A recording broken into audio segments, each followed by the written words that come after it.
Okey, jom teman saya bersihkan bawang. Hari ni sangat panas. Bawang saya ni dah cukup kering nampaknya. Daun dia memang dah semuanya kecoklatan. Tengok saiz dia ni cantik, gebu-gebu besar kan. Ini bawang yang saya tuai minggu lepas. Tengok, lebih besar daripada ibu jari saya. Walaupun dalam keadaan cuaca yang ekstrim, bulan lepas tu 2 minggu lebih tak silap saya hujan lebat berturut-turut setiap hari. Tapi saya tetap berjaya menghasilkan bawang-bawang yang elok, tumbuh dengan cantik dan besar. Boleh dikatakan berjaya 80% daripada hasil yang saya tanam. Adalah beberapa biji yang tak berjaya tumbuh, tapi selebihnya saya berjaya. Ini memang sepenuhnya bawang yang saya baru tuai ni dan saya baru bersihkan. Okey, tak ada bawang tambahan dari yang saya ada. Tengok ni, hampir penuh dah bakul ayam saya ni.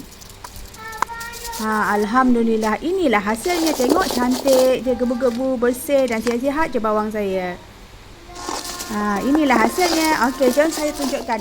Kat dalam ada bawang yang hari tu saya dah tuai, dah guna untuk masak, dah blend dah. Dan ini hasil yang saya bersihkan tadi.